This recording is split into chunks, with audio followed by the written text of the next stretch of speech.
didn't swear. I've gotten a challenge to do some sort of Mad Lib thing. Ooh. But it's a specific type of Mad Lib thing. But I'm going to need some Desert Bus themed people.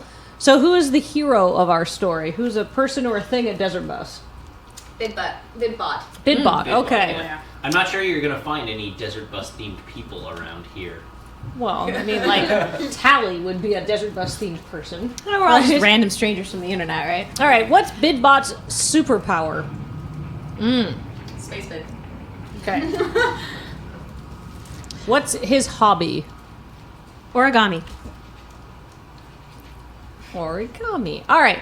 I'm saying the hero's hometown is the lunar module.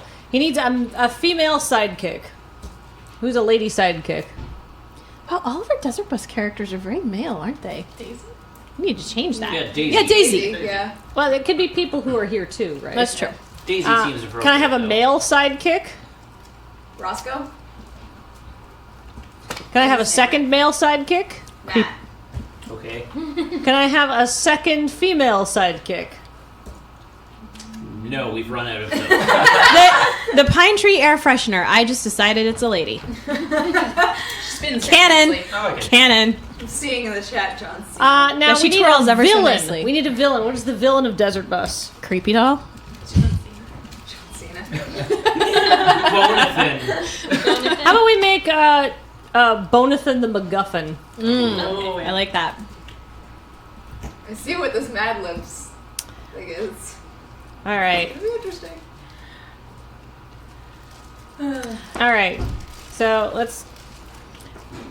All right, I just want to remind everybody, while Kathleen's finishing that up, that we have the giveaway going right now for $10.05 for the Foil Judge lands. Unopened, unlicked, untouched by our dirty Desert Bus hands. As far as you'll ever know. They are beautiful and shiny. And very, very hard to get unless you know a judge, and that judge is exceedingly willing to part with very special things, which most aren't, but Surge, our wonderful Surge, is. So you could win these for $10.05 or increased values, amounts, multipliers thereof. Words. So get in on that. There's half an hour left on that giveaway. These are very nice. Hi, Liz. Hey. All right. We're doing Mad Libs. Who wants to hear a story? I want to hear some. So this is using the fanfic maker. I turned down the sex, but turned up the cliches. Oh, good. Like a Are those toggle? Is that... sliders? Yeah, they're sliders. Oh my god, that's amazing! It's like in Photoshop where you just ratchet up the red tone. with the Correct. blues, you know? Oh, Is it a okay. single slider that goes from sex to cliches? No, it's a different sliders. Different ones. Yeah. Good. All right, so because there's a lot of sex Just like real cliches. life. All right, so this is called Heart of Glory by Serenity Dark Moon Raven. God. Wow. Good name, good name. We're well on our way already. In the darkness of that night, away from the praying eyes, there's some mistakes in here, which I believe are, in there for, authenticity. I like that you can take that in two different ways, though. That works. In the darkness of that night, away from the praying eyes and the ears of those who would judge, some strangers slipped by unnoticed. But they were not strangers. They knew each other. And they knew each other much closer than any of their friends realized. They knew each other both inside and out. But their friends did not know this. Their friends could not know this. Because it was night and away from their vicious, judging eyeballs. Is it safe, said the first stranger, who is not a stranger to the other stranger, but will remain a stranger to us for the moment. So many strangers. I think so. It's dark, so none of the others should see us here, even if they are nearby. I think our secret is safe. All right. Don't worry, Serenity Dark Moon Raven. I will always be here for you, waiting in the dark. Thanks, Matt. I will always be here in the dark for you, too. With that, the two shadows embraced. An embracement in the night full of passion and romance. Bidbot, Matt, and Serenity Dark Moon Raven were all sitting in the house that they owned one day. Wait, Bidbot just showed up? Yes. Okay. He does that. I like that this story at least is on point that the only way I will ever own a house is by Bidbot did Thanks, Vancouver. Too real, too fast. All right. Let's see. For a moment, time seemed to slow down. Serenity Dark Moon Raven wondered why.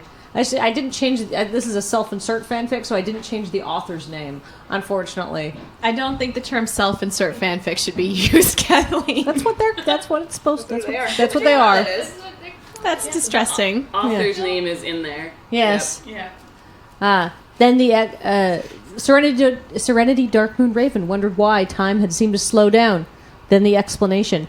Matt was secretly looking at her in that special way. Her soul lit up like a beacon in the night, even though it was daytime. Your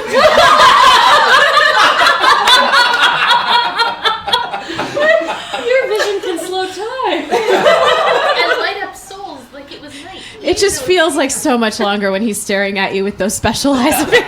My special eyes. I am glad we found a way to survive all that and still be together. Yes, our plan seems to have worked despite all the events. Do you think anyone spotted us? No. No. Yes. Pine tree air freshener emerged from the shadows of the darkness. Don't screw with her. I know everything, she said. Serenity, Dark Moon, Raven, and Matt gasped. Their secret was finally revealed. I don't love Matt like you do, she said, but I have always lusted a bit after them. So you see, if Matt spends the night with me, I will never tell anyone. Serenity, Dark Moon, Raven breathed a sigh of relief. That was, after all, a reasonable request to pimp out Matt. That gif is about right. In the story, you go along with this, but I feel like you might question this in real life, Matt. This You is don't where say. the line is. This is this is where it breaks down. Okay. Yeah. All right. Do. And then it's... why is this... Still too much sex. No, and then it's doing a weird... And then it changes subjects completely. So No, wait. that's about right. All right, yeah. But like mid-paragraph. Yeah. I don't read a lot of fan I mean, so I've heard. Yeah. Hey, little girl, wanna go for a ride? Bidbot let the song text go over him. I believe they're lyrics when they're in a song, but you know. We can cruise down Robber Street all night long.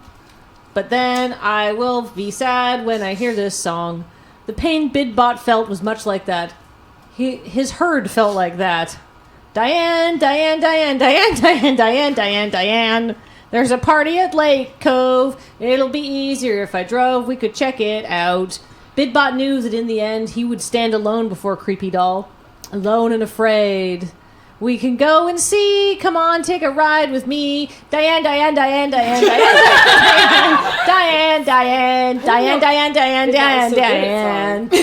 Because somehow friends always betray friends. Lovers always betray lovers.